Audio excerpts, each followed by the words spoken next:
Hi guys! Welcome back to my channel. So in this video ay magre-review tayo ng isang lending application and sila daw ay nagpapautang up to 50,000 pesos and napakadaling mag-apply daw sa application na ito. But before we go on guys, sa mga hindi pa nag-subscribe, mag-subscribe na, hit ang bell button para ma-update kayo sa upcoming videos and tutorials and para mapabilang din kayo sa mga upcoming pag-giveaway natin. So let's go!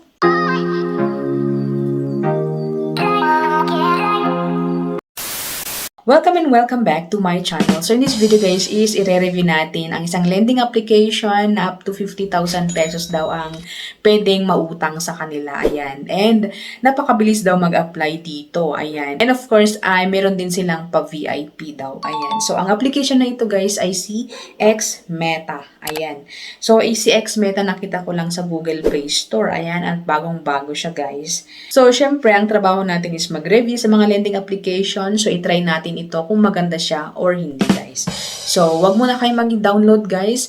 Panoorin niyo muna ang video ito para makita niyo kung okay sila or hindi guys. Kung okay silang i-try or hindi guys. Okay? So, let's download guys. By the way, wala akong makitang laman ng kanilang about application. Alright. So, download natin si Xmeta. Ayan.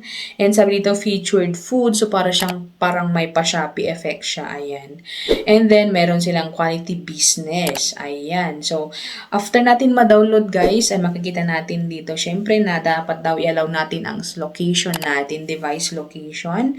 Ayan. And then, ang ating phone. Ayan. And everything, alam niyo na yun guys, okay? So, syempre magtatanong din sila ng ating phone number kasi mag-enter na naman tayo ng PIN code or OTP. Ayan. So, login and register. Ayan. So, sabi dito, yung mga sinasabi ko nga kanina na kailangan ng permission sa ating phone, contacts, location, camera, and photo. Ayan. And after which, guys, is yung privacy agreement nila. So, pansin nyo guys, sa privacy or, privacy agreement. Ayan. Sabi dito, Cashbee is a website and application which you have downloaded onto your mobile phone or handheld device. Ayan. So, siguro pinsan kapatid ni Cashbee siguro ito guys. Ayan. So, view loan natin. But before we go on guys, ay sabi dito, to proceed your loan application, we need your consent to collect, process, and store your personal information such as personal contact information, camera, paulit-ulit lang guys. Ayan. So, yun. And after which guys, after natin click yung agree, ay dito na tayo sa kanilang dashboard. So, from 1,000 and loan duration nito is 10 days. Ayan. 10 days siya.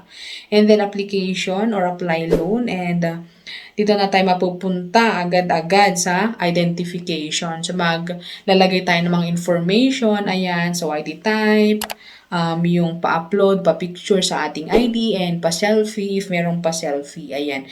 So, yung mga ID na kailangan daw dito is driver's license, passport, yung old and new, and then yung postal, PRC, UMID, ID. Ayan.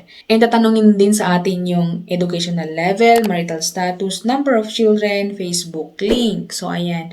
So, magsisend daw tayo ng Facebook link natin, guys. So, medyo red tag yun, guys. Okay?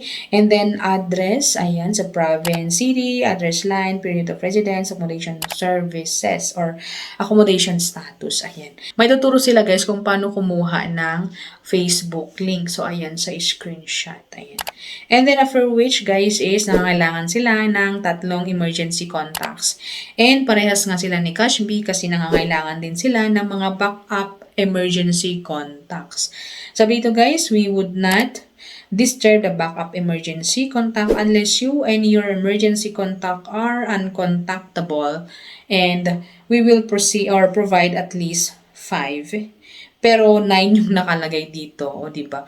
So 9, 10, 11, 12 na contact person ang kailangan natin ilagay. Kasi mandatory naman to guys, hindi naman siya pwedeng skip.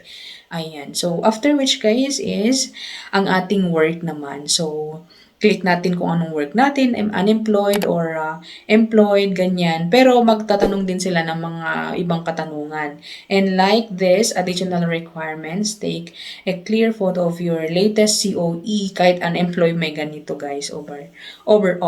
Ayan. So credit card and For the credit card, picturean daw front and back, BPI business owner, ayan. So, upload daw natin yun. Hindi naman optional, kaya kailangan yun guys daw, okay?